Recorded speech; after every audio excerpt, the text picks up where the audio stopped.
Dans l'épisode d'Un si grand soleil du mardi 18 octobre, Damien, Pierre Andro, continue d'être assailli par des messages de haine, et ce, encore plus depuis la parution dans le Midi Libre d'un article racontant son histoire avec Thaïs, Lila Guiraud. Il a même reçu des menaces de mort. Sensible à ce que traverse son ex-collègue, Emma Colberti, lui conseille de couper ses réseaux sociaux et de porter plainte pour cyberharcèlement. Mais Damien refuse de se faire passer pour une victime dans cette histoire, et préfère que celle-ci se tasse et que les internautes passent à autre chose. De son côté, Thaïs aimerait être avec Damien pour le soutenir, mais celui-ci ne répond plus à ses messages. Ce que Kira, Colline Ramos Pinto, comprend.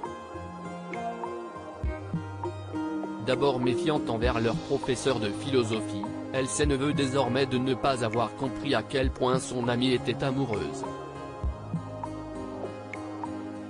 L'adolescente a ensuite séché le cours de sport. Alors quand Fanny la croise dans le couloir, elle lui rappelle que sa rancœur envers elle n'est pas une raison de mettre en péril son avenir. Mais Thaïs reproche à sa professeure d'avoir bousillé la vie de Damien et estime que si elle était vraiment intéressée par son avenir, elle lui aurait parlé directement de son idylle avec Damien avant d'informer la directrice. Fanny ne comprend pas pourquoi Thaïs lui en veut autant et s'en livre à Sabine, Gaëlla Ledeva.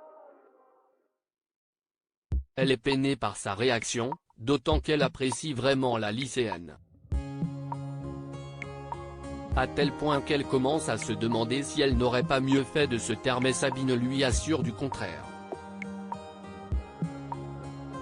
Au même moment, la juge Alphand, Marie-Gaëlle Kahl, a décidé de mettre en examen l'enseignant. Si elle ne demande pas de mesures de sûreté à son encontre, elle exige tout de même qu'il reste à disposition de la justice. Par ailleurs, le père de Thaïs a demandé la mise en place d'une mesure d'éloignement. Damien a donc l'interdiction de s'approcher mais aussi de contacter l'adolescente. Ce qu'il accepte.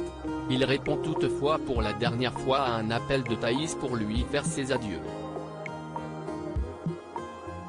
Une fois le téléphone raccroché, Thaïs confronte son père et l'accable de reproches. Mais ce dernier estime que c'est son rôle de protéger sa fille. À ses yeux, Damien est quelqu'un de malsain et elle est trop jeune pour le réaliser. Elle décide alors de s'installer chez Kira et de ne plus revoir son père. Jade, contrainte de revoir son agresseur Ludo, Folco Marchi, et Jade, Shemsoda, n'ont pas obtenu l'appartement dont ils rêvaient, car Jade a tardé à envoyer le dossier. Malgré sa déception, Ludo est convaincu qu'ils vont trouver un autre bien sans doute mieux encore que celui-ci. Jade, elle, se montre fuyante et profite du fait que Bilal, Malik et Lekal aillent travailler pour partir en même temps que lui. À elle Cosmétique, Laurent, Khalid Madour, est aux anges. Son ami Jean-Pierre Casil est revenu du salon de Francfort où il a convaincu des hôteliers de mettre à disposition dans leur salle de bain des produits Elle. Cosmétique. Dans l'après-midi, Casil passe au bureau signer une nouvelle commande. Sauf qu'à un moment, Jade se retrouve seule avec son agresseur. Alors que Jade est tendue, Casil en joue.